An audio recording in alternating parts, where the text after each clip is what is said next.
നമസ്കാരം, മലയാളി വാർത്തയിലേക്ക് സ്വാഗതം. ജി സുധാകരനെ ചെറയാൻ ചെന്ന് തല്ലിരന്ന് മേടിച്ചു കൂട്ടിക്കൊണ്ടിരിക്കുകയാണ് CPM-കാർ. ആലപ്പുഴയിലെ ഒരു കൂട്ടം ക്രിമിനൽ CPM-കാർക്ക് ജി സുധാകരനെ കാണുമ്പോഴേ ഹാലിളകുകയാണ്. അവർക്ക് സുധാകരനെ വെട്ടി നിരത്തണം, വെട്ടി ചിതറിക്കണം, 51 വെട്ട് തുടങ്ങിയ വെല്ലുവിളികളാണ് സുധാകരന് നേരെ നടത്തിക്കൊണ്ടിരിക്കുന്നത്. ഈ ക്രിമിനൽ ഗുണ്ടകൾ, അതായത് ഈ ക്രിമിനൽ CPM-കാർ സുധാകരനെ കമ്മ്യൂണിസം പഠിപ്പിക്കാൻ ചെല്ലുകയാണ്. എന്നാൽ സുധാകരൻ നീറുപോലെ നിൽക്കുകയാണ് ഇവർക്ക് നേരെ. ഒരു ഇഞ്ച് പിന്നോട്ടേക്ക് പോകാൻ സുധാകരൻ തയ്യാറാകുന്നില്ല. ഈ ക്രിമിനലുകൾക്കെതിരെ അതിശക്തമായ രീതിയിൽ പ്രതികരിച്ചുകൊണ്ടിരിക്കുകയാണ് ജി സുധാകരൻ. സുധാകരനെ പിന്തുണച്ച് ആലപ്പുഴയിലെ ഒരു കൂട്ടം CPM-കാരും ഇപ്പോൾ അദ്ദേഹത്തോടൊപ്പം ചേർന്നിരിക്കുകയാണ്. ഇതോടെയാണ് ആലപ്പുഴയിലെ CPM നേതൃത്വത്തിന് ഭയം തുടങ്ങിയിട്ടുണ്ട്. അതായത് CPM-ൽ ഒരു പൊളിച്ചെഴുത്ത് ആവശ്യമാണ് എന്നുള്ളത് വലിയ തോതിൽ ഉയർന്നു വന്നുകൊണ്ടിരിക്കുന്ന വികാരമാണ്. താഴെ തട്ടിലുള്ള പ്രവർത്തകരുടെയും നേതാക്കളുടെയും ഒക്കെ ആവശ്യങ്ങൾ പരിഗണിക്കാൻ പോലും തയ്യാറാകാതെ നേതൃത്വം ഇപ്പോഴും ധാർഷ്ട്യം കാണിക്കുകയാണ്. ഈ ധാർഷ്ട്യം കണ്ടുകൊണ്ടിരിക്കാൻ ഞങ്ങൾക്ക് സൗകര്യമില്ല എന്ന് പറഞ്ഞുകൊണ്ട് കുഞ്ഞികൃഷ്ണന്റെയും TK ഗോവിന്ദന്റെയും ജി സുധാകരന്റെയും ഒക്കെ ഒപ്പം ഒരു കൂട്ടം പ്രവർത്തകർ കൊഴിഞ്ഞു പോയിക്കൊണ്ടിരിക്കുകയാണ്. ഇതോടെയാണ് ഈ CPM-കാർക്ക് ഭയം തുടങ്ങിയിരിക്കുന്നത്. ഇത് പിളർപ്പിലേക്ക് പോകുമോ എന്ന്. എന്തായാലും സുധാകരൻ തലങ്ങും വിലങ്ങും CPM-കാരെ എടുത്തിട്ട് തല്ലിച്ചതയ്ക്കുകയാണ്. MV ഗോവിന്ദനും കണക്കിന് കൊടുക്കുന്നുണ്ട്. ജി സുധാകരനും CPM നേതൃത്വവും തമ്മിലുള്ള രാഷ്ട്രീയ വാക്പോര് അങ്ങേയറ്റം പ്രകോപനപരമായ തലത്തിലേക്ക് എത്തിയിരിക്കുകയാണ്. പൊതുവേദികളിൽ വെച്ച് CPM നേതാക്കളെ അപമാനിച്ചാൽ കടുത്ത രീതിയിൽ പ്രതികരിക്കുമെന്ന പാർട്ടിയുടെ പരസ്യമായ മുന്നറിയിപ്പുകളെ പൂർണ്ണമായി തള്ളിക്കൊണ്ട് കടുത്ത പരിഹാസങ്ങളോടെയാണ് സുധാകരൻ വീണ്ടും രംഗത്തെത്തിയിരിക്കുന്നത്. ആലപ്പുഴയിൽ നടന്ന റെസിഡൻസ് അസോസിയേഷൻ യോഗത്തിലും തുടർന്ന് മാധ്യമങ്ങളോടും സംസാരിക്കവേ CPM നേതൃത്വത്തിന് നേരെ കടുത്ത ഭാഷയിലായിരുന്നു ജി സുധാകരൻ ആഞ്ഞടിച്ചത്. CPM നേതാക്കൾ ജനങ്ങളോട് എങ്ങനെയാണ് പെരുമാറേണ്ടതെന്ന് പഠിക്കാൻ വയോജന പാഠശാലകളിൽ പോയി വിദ്യാഭ്യാസം നേടണമെന്നാണ് സുധാകരൻ ആക്ഷേപിച്ചത്. രാഷ്ട്രീയ എതിരാളികളെ കേവലം അസഭ്യം പറഞ്ഞതുകൊണ്ട് കാര്യമില്ലെന്നും അത്തരം അപക്വമായ പെരുമാറ്റം കാരണമാണ് പാർട്ടിക്ക് തെരഞ്ഞെടുപ്പുകളിൽ പൂർണ്ണമായ പരാജയം ഏറ്റുവാങ്ങേണ്ടി വന്നതെന്നും സുധാകരൻ ഓർമ്മിപ്പിച്ചു. തനിക്ക് ആരുടെയും ആനുകൂല്യമോ സംരക്ഷണമോ ആവശ്യമില്ല എന്ന് വ്യക്തമാക്കിയ സുധാകരൻ ഔദ്യോഗികമായി ഒരു MLA ഓഫീസ് പ്രവർത്തിക്കുന്നിടത്തേക്ക് എന്തിനാണ് CPM പ്രവർത്തകർ മാർച്ച് നടത്തി ചീത്ത വിളിച്ചതെന്ന് ചോദിച്ചു. പ്രതിഷേധക്കാർക്ക് ഒത്താശ ചെയ്ത ആലപ്പുഴയിലെ പോലീസിനെതിരെയും ജി സുധാകരൻ കടുത്ത വിമർശനം ഉന്നയിച്ചു. സംസ്ഥാനത്ത് ഭരണം മാറിയ കാര്യം ഇപ്പോഴും അമ്പലപ്പുഴയിലെ പോലീസുകാർ അറിഞ്ഞിട്ടില്ല എന്നാണ് തോന്നുന്നതെന്ന് സുധാകരൻ പരിഹസിച്ചു.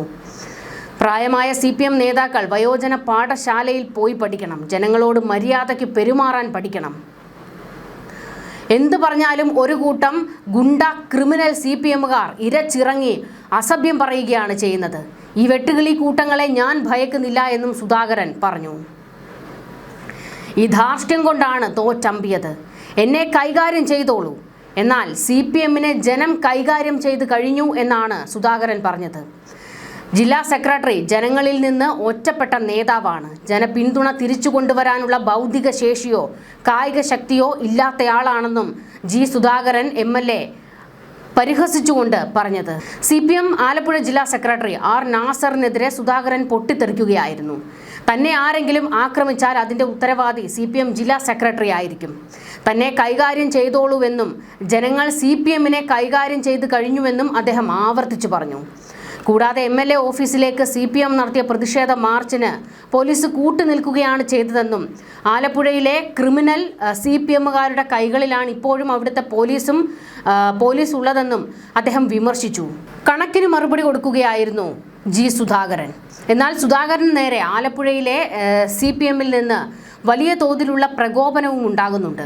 ഒരു കൂട്ടം CPM സൈബർ വെട്ടുകിളിക്കൂട്ടം സുധാകരനെ വളഞ്ഞിട്ട് ആക്രമിക്കാൻ ശ്രമിക്കുന്നുണ്ട്. സോഷ്യൽ മീഡിയയിലൊക്കെ സുധാകരനെ വലിയ രീതിയിൽ പ്രകോപിപ്പിച്ചുകൊണ്ടാണ് ഈ സൈബർ കൂട്ടങ്ങൾ പല പോസ്റ്റുകളും കമൻറ്റുകളും ഒക്കെ പങ്കുവെക്കുന്നത്. എന്നാൽ അതിനെ ഒന്നും കൂസാതെ കൊടുക്കേണ്ട മറുപടികൾ കൃത്യം കൊടുത്ത് സുധാകരൻ മുൻപോട്ട് പോകുകയാണ്. സുധാകരന് കൈയടിക്കുന്നതിൽ ഈ ആലപ്പുഴയിലെ CPM-കാരുമുണ്ട്. കാരണം ഈ ആലപ്പുഴയിലെ CPM നേതൃത്വത്തിലെ താഴെ തട്ടിലുള്ള നേതാക്കളും പ്രവർത്തകരും ഒക്കെ ആവശ്യപ്പെട്ടുകൊണ്ടിരിക്കുന്നത് പൊളിച്ചെഴുത്ത് ആവശ്യമാണ് എന്ന് തന്നെയാണ്. സുധാകരൻ വർഗവഞ്ചകനാണെന്നും ഈ സമീപനം തുടർന്നാൽ കൈകാര്യം ചെയ്യുമെന്നും R നാസർ പറഞ്ഞതിന് പിന്നാലെയായിരുന്നു സുധാകരൻ മറുപടി കൊടുത്തത്. സുധാകരനെ വർഗവഞ്ചകനെന്ന് വിളിച്ച് ആക്ഷേപിച്ച CPM ജില്ലാ സെക്രട്ടറി R. നാസറുമായാണ് സുധാകരൻ നേരിട്ടുള്ള ഏറ്റുമുട്ടൽ പ്രഖ്യാപിച്ചിരിക്കുന്നത്. കഴിഞ്ഞ ശനിയാഴ്ച MLA ഓഫീസിലേക്ക് CPM നടത്തിയ മാർച്ചിൽ സുധാകരന്റെ വർഗവഞ്ചക നിലപാടുകൾ തുടർന്നാൽ അദ്ദേഹത്തെ നേരിട്ട് കൈകാര്യം ചെയ്യുമെന്ന് നാസർ പരസ്യമായി പ്രഖ്യാപിച്ചിരുന്നു. ഇതിന് ശക്തമായ മറുപടി കൊടുക്കുകയായിരുന്നു സുധാകരൻ. തന്നെ ആർക്കും കൈകാര്യം ചെയ്യാമെന്നും എന്നാൽ എല്ലാ കാലത്തും ഇതായിരിക്കില്ല നിങ്ങൾ അനുഭവിക്കാൻ പോകുന്നത് എന്നും തിരിച്ച് ജനങ്ങൾ നിങ്ങൾക്ക് തരുമെന്നും അദ്ദേഹം തുറന്നടിച്ചു. സുധാകരൻ ഔദ്യോഗിക വേദികളിൽ പാർട്ടി വിരുദ്ധവും മാന്യതയില്ലാത്തതുമായ കാര്യങ്ങൾ പ്രസംഗിക്കുന്നത് തുടർന്നാൽ കടുത്ത പ്രതിരോധം ഉണ്ടാകും എന്ന് മുൻ MLA H. സലാമും മുന്നറിയിപ്പ് നൽകിയിരുന്നു. സുധാകരൻ അതിര് ലംഘിച്ചാൽ പാർട്ടിക്കാർ അതേ വേദിയിൽ കയറി മൈക്ക് പിടിച്ചെടുത്ത് മറുപടി പറയുമെന്നും പഞ്ചായത്ത് ചടങ്ങുകളിൽ നേതാക്കളെ അപമാനിക്കാൻ ശ്രമിച്ചാൽ മൈക്ക് ഓഫ് ചെയ്യാൻ പ്രസിഡന്റുമാർ മടിക്കില്ല എന്നുമായിരുന്നു സലാമിന്റെ ഭീഷണി. എന്നാൽ ഈ ഭീഷണികളെല്ലാം കാറ്റിൽ പറത്തിക്കൊണ്ട് പാർട്ടിയുമായി അകന്നതു മുതൽ CPM നേതാക്കൾക്കെതിരെ നിരന്തരമായി ആക്ഷേപങ്ങൾ ഉയർത്തുന്ന നിലപാടിൽ ഉറച്ചു നിൽക്കുകയാണ് സുധാകരൻ. വരും ദിവസങ്ങളിൽ ആലപ്പുഴയിലെ രാഷ്ട്രീയ അന്തരീക്ഷത്തെ കൂടുതൽ വഷളാക്കുന്ന രീതിയിലാണ് ഇരുപക്ഷവും തമ്മിലുള്ള ഈ തുറന്ന പോര് മുന്നോട്ട് പോകുന്നത്. ആലപ്പുഴയിലെ CPM നേതൃത്വത്തിനെതിരെ മാത്രമല്ല, പാർട്ടി സെക്രട്ടറി MV ഗോവിന്ദനെതിരെയും കടുത്ത ഭാഷയിലാണ് G. സുധാകരൻ സംസാരിക്കുന്നത്. കഴിഞ്ഞ ദിവസമൊക്കെ MV ഗോവിന്ദനെ വളഞ്ഞിട്ട് തല്ലുന്ന മറുപടികളായിരുന്നു G. സുധാകരൻ കൊടുത്തത്. വർഗവഞ്ചകൻ MV ഗോവിന്ദനാണെന്നും അയാൾക്ക് ഞങ്ങളെ പറയാൻ എന്താണ് അവകാശമുള്ളത് എന്നൊക്കെ G. സുധാകരൻ ചോദിച്ചിരുന്നു. എന്നെക്കൊണ്ട് കൂടുതൽ പറയിക്കരുത് എന്നുള്ള ഒരു മുന്നറിയിപ്പും G. സുധാകരൻ കൊടുത്തിരുന്നു. ഇതിനുശേഷം MV ഗോവിന്ദനൊന്ന് അടങ്ങി. അങ്ങനെ G. സുധാകരനെ ചെറിയാൻ ചെന്നില്ല. എന്നാൽ ആലപ്പുഴ CPMൽ പൊളിച്ചെഴുത്ത് ആവശ്യമാണ് എന്ന് സുധാകരൻ പറയുമ്പോൾ പാർട്ടി അതിനാണ് പരിഗണന കൊടുക്കേണ്ടത്. കാരണം അദ്ദേഹം പാർട്ടിയുമായി അകന്നു നിൽക്കുന്ന സമയം മുതൽ തന്നെ കൃത്യമായി പറഞ്ഞുകൊണ്ടിരിക്കുന്ന കാര്യമായിരുന്നു ആലപ്പുഴയിലെ CPM നേതൃത്വം ഒരു കൂട്ടം ഗുണ്ടകളുടെ കൈകളിലാണ്, ഒരു കൂട്ടം ക്രിമിനലുകളുടെ കൈകളിലാണ് എന്നുള്ളത്. അതിനെതിരെ ഒരു നടപടി എടുത്തിരുന്നുവെങ്കിൽ, സുധാകരന്റെ വാക്ക് കേൾക്കാൻ പാർട്ടി നേതൃത്വം തയ്യാറായിരുന്നുവെങ്കിൽ അദ്ദേഹം ഇപ്പോഴും ഈ പാർട്ടിയിൽ ഉണ്ടാകുമായിരുന്നു. ഒരു സ്ഥാനമാനങ്ങൾക്കും വേണ്ടിയല്ല സുധാകരൻ CPMനോട് നിരന്തരം കലഹിച്ചുകൊണ്ടിരുന്നത്. തനിക്കൊരു പരിഗണന കിട്ടുന്നതിന് വേണ്ടിയാണ്. ഒരു മുതിർന്ന നേതാവാണ് G. സുധാകരൻ. അദ്ദേഹത്തെ മാറ്റി നിർത്തിക്കൊണ്ടൊരു നിലപാട്, അദ്ദേഹത്തിന്റെ വീടിന്റെ തൊട്ടടുത്ത് പോലും പാർട്ടിയുടെ ഒരു പരിപാടി നടന്നപ്പോൾ പങ്കെടുപ്പിച്ചില്ല. അത്രത്തോളം ആ മനുഷ്യനെ അവഗണിച്ചു. അതിലൊക്കെയുള്ള പരിഭവവും പരാതിയും അദ്ദേഹം പാർട്ടി യോഗങ്ങളിൽ കൃത്യമായി പറഞ്ഞിരുന്നു. എന്നാൽ അതിനെയെല്ലാം വലിച്ചെറിയുന്ന ഒരു നിലപാടാണ് പാർട്ടി സ്വീകരിച്ചത്. മുതിർന്ന നേതാക്കളെ നിരന്തരം അധിക്ഷേപിക്കുന്ന സമീപനമായിരുന്നു പാർട്ടിയിലെ യുവനിരയിൽ നിന്നുണ്ടായിക്കൊണ്ടിരുന്നത്. എല്ലാത്തിനും കൂടി ഉള്ളത് എന്തായാലും ആലപ്പുഴയിൽ CPMന് കിട്ടി. അമ്പലപ്പുഴയിൽ സ്വതന്ത്രനായി മത്സരിച്ച സുധാകരൻ വമ്പിച്ച ഭൂരിപക്ഷത്തിൽ വിജയിച്ചു. അവിടെ ജനങ്ങൾ മാത്രമാണ് സുധാകരനെ ജയിപ്പിച്ചത് എന്ന് CPM കരുതരുത്. അവിടുത്തെ CPMകാർ പോലും G. സുധാകരനാണ് വോട്ട് ചെയ്തത്. അതാണ് നിങ്ങൾ കാണേണ്ടത്.